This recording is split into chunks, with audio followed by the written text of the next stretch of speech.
warahmatullahi wabarakatuh. Alhamdulillahirabbil alamin wa bihi nasta'inu ala umuri dunya waddin. Wa sallallahu wa sallama ala sayyidil mursalin sayyidina wa habibina wa syafi'ina wa qurrati a'yunina Muhammad Sallallahu alaihi sayyidil anbiya'i wal mursalin wa sayyidish syuhada'i was shalihin. Shalawatu rabbi wa salamuhu alaihi wa alaihim ajma'in, amma ba'du.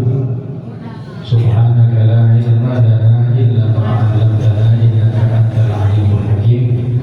Rabbi shrah li sadri wa yassir li amri wahlul 'uqdatam min lisani yafqahu qawli. Amin ya rabbal alamin. Alhamdulillah, kita panjatkan puji syukur kita kehadirat Allah di malam-malam yang mulia, malam bulan Muharram, malam Asyurul Hurum yang banyak fadilahnya di sisi Allah.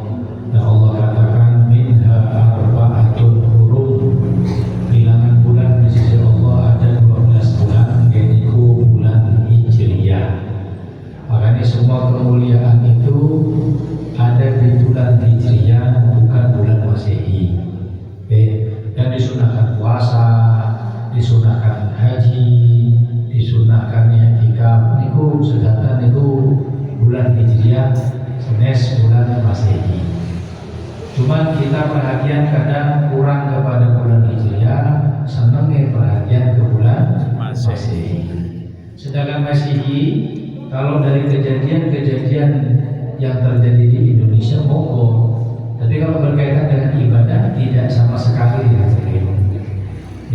Contohnya kayak kemarin bulan Muharram, sekarang kayak bulan kemarin bulan Dzulhijjah ada puasa namanya hari Arafah.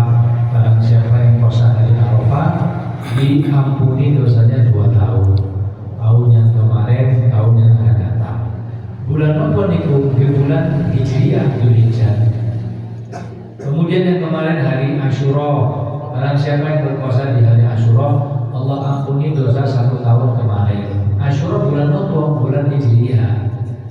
Makanya bulan Hijriah ini harus kita pahami, harus kita takdimi, harus kita muliakan, karena yang dimuliakan oleh Allah adalah bulan-bulan Hijriah, bukan bulan Masehi. Napa nanti dengan ngerang barang siapa yang berpuasa di bulan Juli, insyaallah dapat arisan. Barang siapa yang nikah di bulan Agustus, nggak ada. Makanya Hijriah ini banyak fadilahnya, dan sebentar lagi kita akan masuk ke bulan Safar, ya. Terus setelah itu kita masuk insyaallah ke bulan Rabiul Awal, bulan Maulid Nabi Muhammad sallallahu alaihi wasallam. Mungkin sami-sami diparingi panjang umur, sehat walafiat. Amin ya rabbal alamin. Hadirin hadirat yang dimuliakan oleh Allah, dalam kesempatan kali ini kita akan membahas tentang bagaimana sholat berjamaah. Wa 'alaika idza shallaita khalfa imamin an tuhsina mutaba'an lahu. Orang kalau sholat berjamaah itu harus betul-betul sempurna mengikuti imam. Inna ja'ala al-imamu liyutamma bihi. Jangan sampai kita mendahului imam dengan sampai lebih 2 rukun. Kenapa? Akhirnya gak sah. Wa ta'antu qarinahu fi syai'in min af'alis shalah. Kalau imam mau ruku, sempurnakan imam ruku, baru ada dengan ruku. Jangan barengan, ya. Barengan saja hukumnya makruh, apalagi dahului imam. Imamnya dari ruku disiar. Ya, imamnya belum sujud disiar. Gimana hukumnya? Nggak boleh. Alladzi yakhudhu yarfa'u al-imam innama nasiruhu bi yadi syaitan. Tahu kan Nabi, barang siapa yang sholatnya itu dahului imam, ya, sebelum ruku duluan, sebelumnya tidak duluan, itu ubun-ubunnya dipegang sama setan, maknanya dikendalikan oleh setan. Itu kalau 1 rukun, 2 rukun ada di mana? Maka selain kemudian di sholat berjamaah itu, kita tahu sholat berjamaah itu kan fadilahnya 27 Selain itu bukan cuma 27 rakaat panjenengan menggugurkan kewajiban fardu kifayah. Karena sholat berjamaah itu hukumnya fardu kifayah. Kalau satu Jumrejo ini masjid tidak ada yang sholat berjamaah, mek cuma di sini toh, berarti panjenengan sudah mewakili sak Jumrejo. Alhamdulillah. Dan tapi kadang kan orang ini kalau sholat berjamaah, kayak misalnya terus kan kadang malas hadirin, apalagi yang ditunggu masih lama. Nah, disebutkan barang siapa yang menunggu sholat berjamaah dan nunggu ini seakan-akan dihitung dikir. Harusnya biasanya lah imam terus imam itu kan biasanya datangnya kiri-kiri ini. Kecuali sama muadzin biasanya paling awal muadzin. Makanya kalau kita ngomong mana afdal, muadzin atau imam, lek gaya menang imam. Lek afdal muadzin. Makanya anak-anak kita yang masih kecil misalnya senang ngaji di masjid itu ajari azan karena fadilahnya begitu besar. Bahkan disebutkan orang muadzin itu lam yudawwat fi kuburihim, maka kulitnya tidak akan dimakan cacing hingga hari kiamat. Itu muadzin. Tapi dengan syarat muadzin yang bukan turun dibayar. Misalnya jalur bulan 1 juta ya tetap dimakan sama cacing. Jadi misalnya waktu takmir, aku tak azan, terus bayar piro? Oh gratis. Saya azan karena lillahi ta'ala. Ini kalau meninggal jasadnya ini akan utuh hingga hari kiamat. Bahkan ada 5 golongan. Mungkin kalau kalian panjenengan dijadikan salah satunya mau 5 golongan yang tidak akan dimakan kulitnya hingga hari kiamat, tidak akan dimakan cacing. Pertama para nabi, bukan sakit ditiru. Kedua orang yang meninggal syahid. Paling muda perempuan. Yang saya perempuan ini dalam riwayat barang siapa yang meninggal gara-gara mabtun itu sakit perut seperti para wanita, ada wanita yang melahirin sesar atau normal terus wafat meninggal. Gimana hukumnya? Dihitung meninggal syahid. Terus jasadnya tidak akan dimakan cacing hingga hari kiamat. Sakit ngeki syafaat ke keluarganya 70 orang. Alhamdulillah. Sama hadirin. Makanya orang meninggal syahid, para ibu-ibu yang sudah berjuang untuk melahirkan seperti itu pahalanya besar. Dan hadis itu disebutkan asyhad itu orang yang meninggal syahid, diantaranya al-betul orang yang meninggal. Kemudian yang ketiga, as-sholihun, orang soleh. Orang soleh itu orang yang banyak ibadahnya dari maksiatnya. Itu kalau meninggal jasadnya masih utuh. Kalau nanti mireng, nanti rutinan dan kampung anyar Masjid Al-Usman itu salah satu jamaahnya pernah cerita, masjid ini termasuk yang memperjuangkan ayah saya. Ayah saya ini bukan kiai, bukan ustadz, tapi yang soleh, sergap nang masjid, istiqomah. Lah pas waktu meninggal dikuburkan di sisir kuburan sisir itu. Waktu pelebaran jalan itu pas kena ke ke kuburan ayah saya. Pas di geduk itu beliau sudah meninggal sekitar 3 tahun. Subhanallah, di geduk itu jasadnya tasih utuh, kain kafannya utuh, masya Allah. Itu yang ketiga, orang yang meninggal seorang soleh jasadnya akan utuh hingga hari kiamat. Yang keempat, orang yang ahli Quran, kados ustadz TPQ, ustadz di TPQ, itu jasadnya kelak akan utuh hingga hari kiamat. Baru yang kelima sinten, muadzin yang azannya karena Allah tidak minta bayaran. Nah, kembali kepada topik kita, mana afdal? Azan menjadi muadzin nopo imam? Tetap muadzin lebih afdal. Muadzin lebih afdal. Lek menang terkenal imam, imam kadang wis datangi telat, orang sudah berdiri ditunggui gak teko-teko. Akhirnya satu ngomong, monggo Sat, jenengan maju. Tas maju, imamnya teko. Ini ngasih isyarat. Kayak nih imam nih gue biasa nih. Lah, mana afdal? Afdal muadzin. Kalaupun jadi imam harus punya syarat. Yang pertama, imam itu harus fasih bacaannya, terutama Al-Fatihah. Saya kasih tahu, kalau misalnya Fatihahnya boten fasih, jangan jadi imam. Karena banyak di antara kita ini nyun sewu tiangnya sepuh, terus jadi imam, gak fasih, boten purun diganti, ini repot. Oke, insya Allah di sini tidak ada hadirin. Insya Allah di sini soleh-soleh semua nih, insya Allah. Oke. Kadang gitu di beberapa takbir niku sepuh, terus fasihane boten fasih, terus boten saged boten purun diganti. Yang begini nggak boleh. Akhirnya sholat imam boten sah, makmum lebih-lebih. Jenengan mau sholat dari masjid, dari rumahmu ke masjid, dapat pahala berjamaah, ternyata sholat imam batal, percuma. Nah, pertama harus fasih Al-Fatihah, seperti contohnya Ar-Rahmanir Rahim, itu fasih, bukan Ar-Rahmanir Rahim. Atau rohnya Ayyuhmaniyyohim, betul saged pelat, gak boleh, harus fasih. Kalaupun surat yang lain betul fasih gak apa-apa. Mek fasih Fatihah tok kulhunya gak fasih belas. Terus Al-Falaq An-Nas gak hafal, gak masalah. Yang penting fasihane fasih. Yang kedua, apa syarat jadi imam? Yang kedua adalah imam itu al-imamu dhamin. Dawuh Kanjeng Nabi, imam itu menjamin salat makmum. Pertama menjamin diterimanya, kedua menjamin kenyamanannya. Lek jadi imam niku ojo suwe-suwe.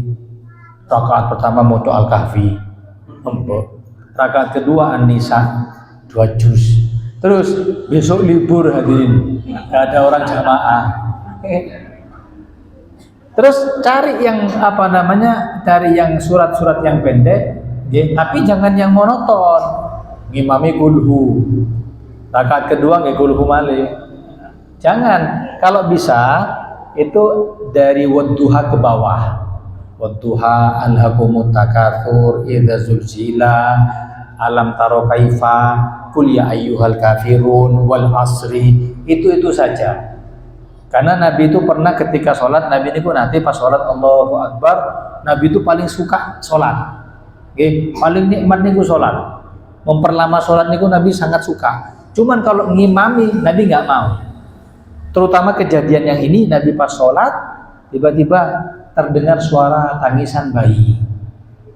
Pas Nabi dengar tangisan bayi, Nabi mempercepat sholatnya. Kenapa? Takut makmumnya itu ibu-ibu yang berjamaah dengan Kanjeng Nabi. Lah makanya saya lihat ini di masjid-masjid banyak. Terutama siapa? Anak-anak muda sing hafal Quran biasanya. Anak muda boleh menjadi imam dengan syarat tahu hukum-hukum sholat berjamaah. Kalau gak tahu masih hafal Quran, lek perlu hafal Injil, hafal Taurat, gak bisa. Jadi kan tahu. Coba lihat, saya pernah punya teman itu sholat di stasiun Malang, Kota Lama nih Bu. Sholat maghrib berapa rakaat? 3 rakaat. Rakaat pertama, Allahu Akbar, maca Al-Baqarah. Imami masih muda, hafal Quran, terus suaranya penak. Jadi ingin menunjukkan kalau dirinya itu enak ngaji. Tapi nyun sewu, ini waktunya waktu maghrib, singkat hadirin. Maghribnya itu paling lama 1 jam. Ini sampai surat Al-Baqarah suwe. Kata teman saya, sumpah aku gak khusyuk belas. Kenapa? Takut pas aku sholat datang keretanya. Subhanallah, rakaat kedua keretanya teko. Terus yang ngelanjutkan Melanjutkan sholat melanjutkan daripada surat Al-Baqarah tadi itu sampai akhirnya 3 rakaat. Untungnya pihak kereta api stasiun itu mengatakan ke masinisnya, jangan berangkat dulu, banyak jamaah yang masih sholat, dirantosi. Setelah assalamualaikum, orang semua gak wirid langsung berangkat ke kereta. Teman saya ini mampiri imami, terus ngomong ini, Mam, lain kali kalau mau ngaji jangan pas sholat lagi. Nek sampean pengen ngaji enak Al-Baqarah, ojo pas waktu sholat, apalagi pas sekarang di stasiun waktu maghrib. Intinya lek sampean gak tahu hukum-hukumi sholat berjamaah, jangan jadi imam. Saya perhatikan banyak anak-anak kita yang sudah hafal Quran, suaranya enak, ngaji ini aman, terus dimajukan sama orang tuanya untuk jadi imam. Belum pantas hadirin. Ngaji Quran monggo, hafal Quran bagus, tapi ingat tetap disangoni, dibekali kali ilmu agama. Mugi-mugi barokah nggih. Amin Allahumma. Yang ketiga, sholat berjamaah menjadi imam harus orang yang aurak itu orang yang zuhud kepada duniawi, bukan orang yang ngapunten, bukan orang yang serakah kepada jabatan, bukan orang yang serakah dengan duniawi. Itu afdolnya orang-orang yang soleh jadi imam itu. Kenapa? Karena ada satu hadis kanjeng Nabi mengatakan salatun, 3 golongan, la turfa'u salatuhum fawqa ru'usihim shibra. Ada 3 golongan orang yang sholatnya gak terangkat meskipun sejengkal di atas kepalanya. Jangan kali kalau sholat ya, sholat itu kan naik ke arsy Allah diterima. Ini gak sampai naik ke arsy, sejengkal dari kepala gak diterima. 3 golongan ini. Siapa? Yang pertama, jadi seorang imam yang makmumnya gak suka. Ayo, jadi imam, aku harus jadi imam, makmum gak suka. Jadi gimana? Sholatnya imam gak terangkat, gak diterima, apalagi sholatnya makmum. Makanya kalau jadi imam itu yang sekiranya tahu kondisi makmum, disukai di mana di masyarakat, apalagi terkenal dengan kesolehannya, waro, zuhud kepada duniawi, maka silahkan jadi imam karena menjadi figur atau uswatun hasanah. Yang kedua, siapa sholatnya yang tidak diangkat oleh Allah? Wa mura'atun batat wa zawjuha anha sakhitun, perempuan yang nyunsewu dimintai kumpul sama suaminya gak mau, itu sholatnya gak terangkat. Makanya kewajiban perempuan bagi apa sih? Kewajiban perempuan nyun sewu hanya melayani suami. Adapun sisanya gak wajib buat wanita. Nyuci, masak, bersih-bersih rumah, itu gak wajib perempuan. Alhamdulillah, memang gak syukur belas. Perempuan ini Bu, perempuan itu tidak wajib masak, tidak wajib nyuci, tidak wajib bersih-bersih rumah. Setuju lagi? Setuju. Besok gak usah masak. Dirimu sing lanangnya. Apa kewajiban mereka? Kewajiban mereka nyun sewu hanya melayani suami. Kecuali kalau dalam keadaan berhalangan head, gak apa-apa nolak. Beb, sakit, tetap dilayani. Ya, tapi ya yang laki-laki ya harus paham toh. Masa wis gini ono apa? Toko-toko infus dek gini terus ngomong aja deh. Pengen nemen. Lah, adapun seperti contohnya masak, kemudian nyuci, bersih-bersih rumah, apapun itu tidak wajib. Bahkan kan kita fikir itu disebutkan nyun sewu, nyusui anak itu tidak wajib bagi wanita. Kalaupun wanita mau nyusui anaknya sendiri, terus minta bayaran kepada suaminya, suami ini wajib bayar. Tak susoni 2 tahun, tapi sampean harus bayar aku 20 juta. Ya Allah, setuju. Dari suami ini, wah ngelarang 6 juta wis. Yo, deal, wajib bayar. Nggih. Makanya Islam itu mengatur sangat luar biasa, wanita di rumah-rumah kita bukan pembantu. Oke, sampai masuk ke rumah gak dimasak ngamuk, gak masak, sudah tak kasih uang, gak wajib kok. Enggak. Masuk ke dalam rumah tiba-tiba berantakan rumahnya gara-gara cucu atau anak tak ngamuk, kotor ini, gak usah. Kenapa? Karena gak wajib. Dia gak wajib. Tapi kalau urusan layanan dengan nolak, itu dilaknat oleh malaikat sampai besok pagi. Kalaupun meninggal di malam itu, maka meninggal dalam keadaan terlaknat. Itu sudah dilaknat, sholatnya bukan keterima, percuma. Makanya jadi wanita itu paling enak. Masuk surga itu hanya 4 langkah. 1, 2, 3, 4 surga wesa. Kata Nabi, pokoknya sholat 5 waktu, poso Ramadan, taat kepada suami, menjaga kehormatan, mlebu surga. Aman wes. Cuman sing biasa nih, yang paling mudah 2 pertama, sing paling sulit 2 terakhir. Sholat alhamdulillah, puasa Ramadan alhamdulillah, taat kepada suami.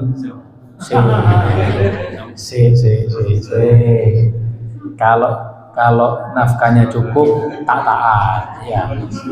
Kalau awal bulan cair alhamdulillah siap, tapi kalau akhir bulan modelnya gawes siap.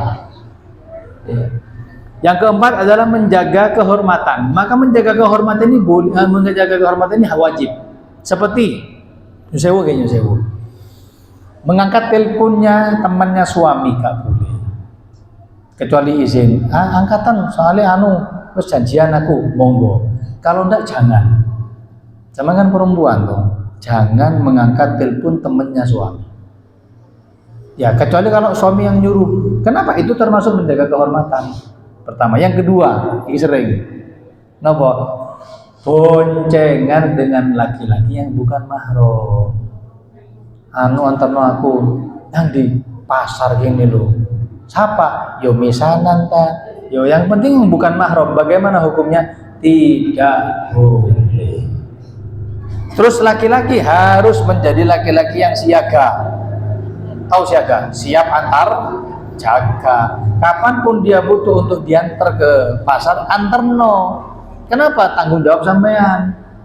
Nabi sampai mengatakan barang siapa ada laki-laki yang dia tidak cemburu ketika istrinya dibonceng orang bukan mahram, dibonceng gojek, maka dia kelak akan mendapatkan siksa yang pedih di hari kiamat.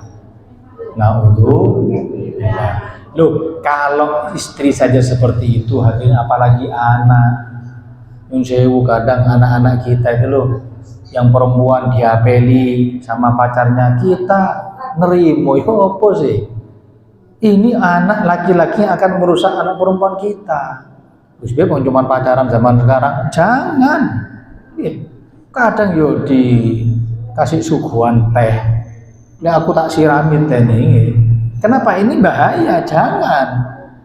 Jaga anak-anak kita tadi itu karena kelak tanggung jawab kita di hadapan Gusti Allah. Yang ketiga, siapa sholatnya yang tidak diangkat di hari kiamat? Dia tidak diangkat, tidak diterima oleh Allah. Yang pertama, imam yang tidak disukai. Kedua, perempuan yang tidak mau melayani. Yang ketiga, sing muslim sama-sama muslim musuhan, satru, kenapa ora patah gara-gara saingan tuku iki buka. Waduh, gara-gara tuku kuno iki kini sepi. Sampeyan pangeran dah yang ngatur rezeki orang. Gara-gara salah paham satru. Nah, kalau mau tidak menegur sapa kepada saudara, boleh dengan syarat 2. 1, Nyusewu, kafir boleh. Nyusewu, mudah-mudahan selamat semua. Ada famili murtad, dengan putus hubungan boleh. Kedua, boleh satru dengan syarat keluar dari ajaran Ahlus Sunnah wal Jamaah. Gak seneng tahlil, gak seneng ziarah kubur, gak seneng maulidan, sampai nyatru boten napa-napa.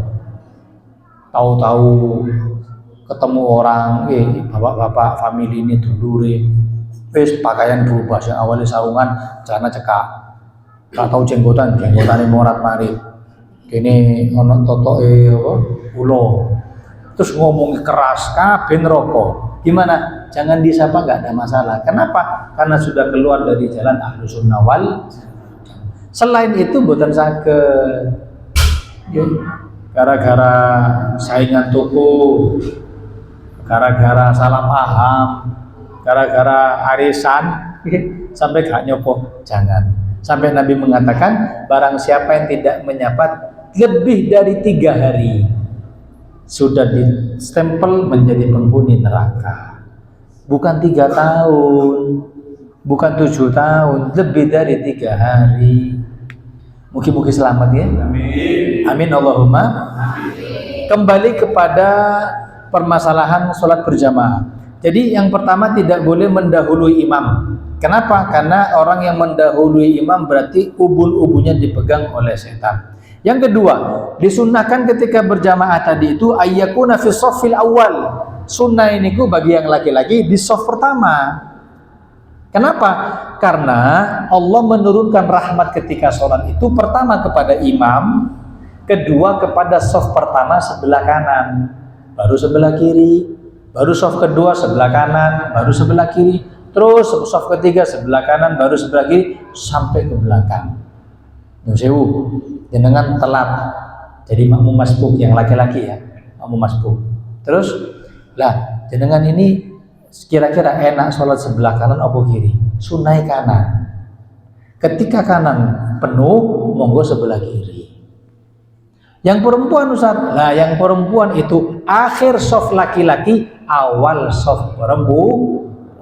Nah, tapi tan masjid-masjid biasanya jejeran, gini badan, jejer ngene, cuman disekat Ustaz.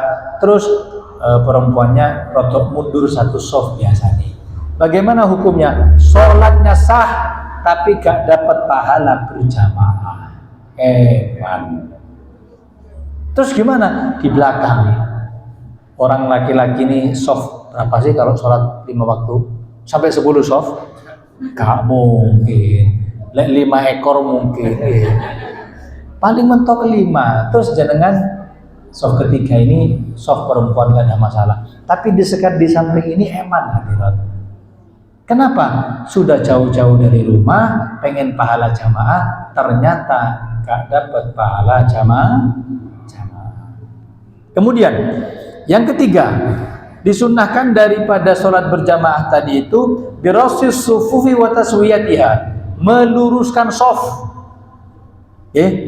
Makanya sunnah bagi imam mari komat itu sunnah noleh, ngomong shaf atau sawu sufufakum fa inna taswiyatas shaffi min tamamis shalah. Itu sunnah. Ayo shaf Mas, Pak tolong dirapatkan gitu. Kenapa? Karena untuk kesempurnaan sholat. Lah, kalau ada celah yang masih bisa diisi, jenengan sunnahnya mengisi. Apa fadilahnya? Nah, kata ulama, barang siapa yang menyambung shaf, maka Allah akan menyambung kebutuhan panjenengan. Tapi barang siapa yang tidak menyambung shaf, males, mau maju yo males, jarno wis kesel, gimana? Akhirnya hajat-hajat kita tertunda gara-gara hal sepele itu. Terus rapatnya shaf itu gak harus kaki dengan kaki sentuhan, boten. Cukup pundak. Pundak sudah jejeran cukup. Kadang kan orang sebelah itu kaki harus antar jentik itu harus nyatu. Akhirnya tak geser apa mengkakang ini. Gimana? Gak sunnah iki loh. Pundak rapat sudah cukup keafdalan daripada sholat berjamaah. Kemudian hadirin hadirat yang dimuliakan oleh Allah, sholat berjamaah tadi itu diantaranya fadilahnya sholat yang pasti diterima. Lek panjenengan sholat mbak percuma, belum tentu keterima. Kalau berjamaah itu Allah lihat, kalau misalkan imamnya ndak genah, makmumnya genah, diterima barokah makmum. Oh makmumnya tidak kena, imamnya kena. Ya sudah, diterima jamaah ini barokai imam. Terus podo genai, alhamdulillah diterima gara-gara barokai makmum dan imam. Podo ndak genai, iki gelambiar. Gimana? Tetap keterima barokai sholat berjamaah. Makanya Nabi belum pernah ninggalno jamaah. Nabi sholat kiamban itu belum pernah ada riwayat kecuali sholat sunnah. Nabi yang sholat sunnah sampai bengkak kedua kakinya, itu sholat sunnah. Tapi sholat fardu belum pernah Nabi baca surat-surat yang panjang. Mugi-mugi barokah nggih.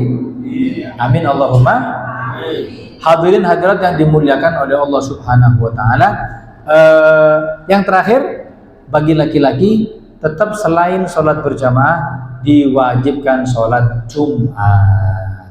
Man taraka salasa juma'in, barang siapa yang tidak sholat Jumat 3 kali tahawunan karena ngentengno, toba Allahu ala qalbihi, Allah stempel hatinya munafik. Munafik. Okay. Enak sampean lu sholat Jumat lu enak cuma 2 rakaat. Okay. Apalagi pas imam, pas makmume mau pas khotibe suwe itu kadang kesirep yo paling enak. Bapak-bapak niku tidur dalam keadaan wudu kapan sih? Pas waktu tidur wudu dhisik mboten. Pas Jumatan nih kesirep gak apa-apa. Kecuali kalau merubah daripada posisi badan batal. Selama tidur gini bangun seperti ini gak ada masalah. Nah, sholat berjamaah, sholat Jumat tadi pahala yang sangat besar di hadapan Allah, dan ini adalah syariat sebelum syariat Nabi Muhammad Sallallahu Alaihi Wasallam. Mungkin barokah, mungkin manfaat. Moga sebelum saya tutup, barangkali ada pertanyaan yang ditanyakan seputar materi atau di luar materi. Wallahu a'lam bishawab. Moga. Waalaikumsalam. Masalah HP itu bapaknya berkecanduan, tapi nih konco-konconya kerja, apa itu gini kuno, kata sih cuma kita dari konco-konconya bapaknya itu belum nyampe bapaknya. Sekiranya itu nggak ada masalah dengan suami, nggak apa-apa. Contohnya suami ngasih izin, sama jadi admin yo, misalkan jadi admin customer service sama niki, misalnya bahasa gaul, gimana? Nggak ada masalah. Yang saya garis bawah itu nerima teleponis temennya suami, tapi karena penasaran, kepo, bahasa saniki kepo. Gimana? Jangan. Kenapa? Karena mengurangi kehormatan si wanita. Apa? Gak apa-apa, gak ada masalah. Ada yang lain? Misalnya Habib matur kalau sholat di masjid itu berdampingan laki-laki perempuan, kita tidak dapat fadilah sama. Nah, ketika masjid itu gimana? Padahal kita tidak punya kewenangan untuk merubah. Saya pernah negor masjid di Keliran pengajian, kados sakniki saya sampaikan jamaahnya seperti itu, terus saya tegur takmire gak mau. Kenapa? Katanya, satu saya nom ini kan ada yang tua, kata gitu. Gak apa-apa, tetap saya sampaikan. Terus bagaimana? Bilang sama takmirnya, Mas atau Pak, nyusewu eman fadilani ibu-ibu yang jalan. Karena ibu-ibu itu sholat berjamaah berharap pahala. Gara-gara jenengan itu terhalang pahala jamaah. Sampaikan dengan cara yang santun yang baik. Makanya ngapunten nggih, milih takmir masjid itu yang paham agama, bukan yang banyak uangnya. Akhir gak karu-karuan. Nggih, saya setuju. Banyak di Batu ini saya ngisi pengajian di mana-mana tadi itu yang jadi ketua takmir itu orang yang banyak uang. Jadi ono urusan kekurangan duit ditalangi dhisik. Nggih. Gak seperti itu. Yang paham namanya ilmu agama. Bahkan ada kejadian sekretaris takmir niku sing orang yang istiqomah nyolong duit kotaan Jumatan itu loh. Subhanallah. Makanya saya tanya, orang miskin ta? Mboten Habib, punya anak lo dokter. Cuma kebiasaan nyolong di masjid. Ya, cari yang sekiranya paham agama biar masjid itu menjadi monggo.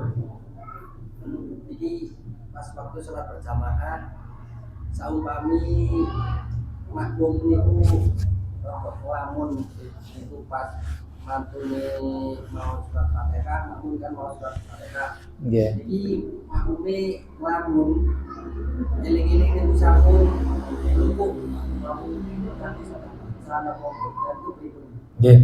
Ada makmum, Allahu Akbar waladhdallin amin eling. Mari tukang mbek bojone, opo aku mah. Esuk mulai aku. Misale nggih, sampai imame ruku. Allahu Akbar, lu dereng maca. Gimana? Lanjut kalau misalkan bisa baca Fatihah masih nututi monggo dibaca. Kalau tidak tetap ngikuti imam ruku tapi nanti nambah 1 rakaat. Nambah 1 rakaat. Tapi kan di sebelah ngomong, "Kon sholatnya kok 5 rakaat gini?" Loh, sampai nggak tahu. Aku hang hari ini. Terus yang kedua, tidak disunnahkan bagi makmum masbuk. Saya sholat sendiri. Tiba-tiba Ustaz Sohe datang. Pengen jamaah sama saya. Itu gak disunnahkan nepuk. Gak disunnahkan. Cukup jenengan takbir dikerasno. Allahu Akbar. Imam paham, oh iki kate jamaah. Gak boleh nepuk. Apalagi pas keras. Plak. Jadi mari ngene kok. Kon masbuk maringnya tak balas ngene. Gak disunnahkan. Terus kalau makmum, kalau imam salah boleh ditegur kalau itu rukun. Kalau gak rukun jangan. Fatihahnya kurang. Maliki yaumiddin waladhdallin amin. Loh. Ada ayat yang tidak dibaca, ditegur gak apa-apa. Tapi kalau surat-surat pendek salah, bahkan gak baca pun jangan ditegur karena sunnah hadirin. Dan laki-laki itu kalau negor mengucapkan subhanallah, perempuan itu memukul anggota badan, bukan pas, bukan. Karena imam ini bisa buyar konsentrasi ini. Apa sih yang gebuk kira modelnya kok mantap ini? Sunnah ngebuk tangan, kan? Imam harus paham. Makanya jadi imam harus belajar ilmu agama, gak salah-salah. Ada lagi, monggo? Ya.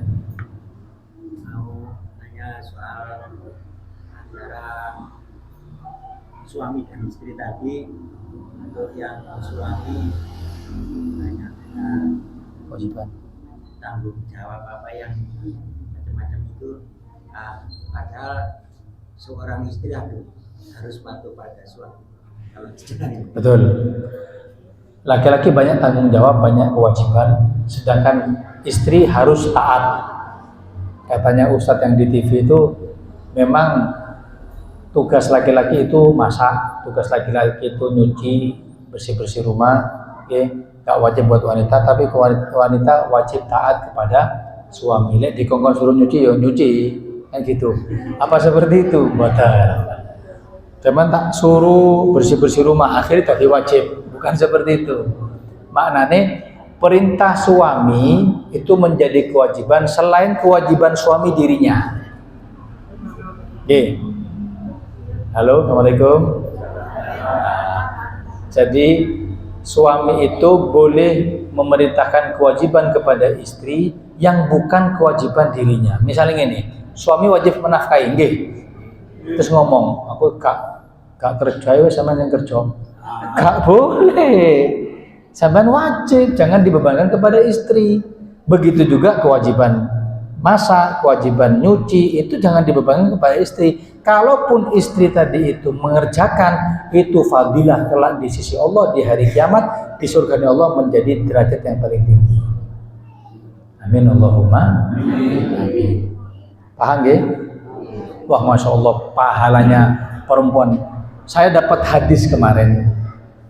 Kanjeng Nabi itu kelak di hari kiamat tidak masuk ke dalam surga kecuali Kanjeng Nabi disiapkan gitu. Tidak dibuka pintu surga kecuali Nabi Muhammad SAW terlebih dahulu. Dalam riwayat, ketika Nabi buka pintu surga, Nabi melangkah satu langkah masuk ke dalam surga. Nabi melihat kaki beliau, tiba-tiba di sebelah ini ada kaki-kaki perempuan geruduk masuk setelah Kanjeng Nabi langsung. Berarti kan perempuan ini hebat, melebet surga langsung setelah Kanjeng Nabi. Akhirnya ditanya, apa amalan kalian wahai perempuan sehingga masuk surga setelah saya? Mereka mengatakan, amalan saya adalah mendidik anak-anak saya menjadi orang-orang yang soleh. Punya anak, disekolahkan, dimadrasahkan, dipondokno sampai jadi anak yang soleh, itu pahalanya masuk surga setelah Nabi Muhammad langsung. Alhamdulillah. Ada lagi? Masbuk kepada orang ini yang sholat sunnah. Masbuk kepada orang yang sholat sunnah, bagaimana hukumnya? Boleh selama aturan sholatnya sami. Hanya niat niki sunnah, iki wajib. Boleh. Yang nggak boleh itu kalau sholatnya beda. Iki sholat jenazah, iki sholat asar, karuku-ruku jari makmum. Apa kelalen? Itu nggak sah. Atau sholat gerhana. Sholat gerhana yang sempurna itu kan rukuknya 2 kali, i'tidal 2 kali. Dan makmum yang sholat wajib tak boleh ngikuti makmum tadi itu, imam tadi itu. Maaf. Monggo nggih. Waalaikumsalam. Kalau aku nggak menerangkan tentang mati syahid, yang ingkang kebakaran atau mboten meninggal. Terus pundi yang itu kerana mboten solihah. Terus meninggalan itu nopo tetap mati syahid nopo ibadah sunnah. Bagus. Kejadian 4-5 tahun yang lalu, Tenoro Rombo. Saya ada tukang biasa di rumah itu cerita, Bib, ya nopo di Rombo itu ada perempuan minuman keras meninggal pas nyekel botole. Tengok, bukan katanya, oh jadi ini pemabuk, enggak, megang botol meninggali. Terus cuman meninggalnya malam Jumat, Bib. Tak bingung malaikat tinggi, Bib. Ya kan? Itu surga dan neraka ta.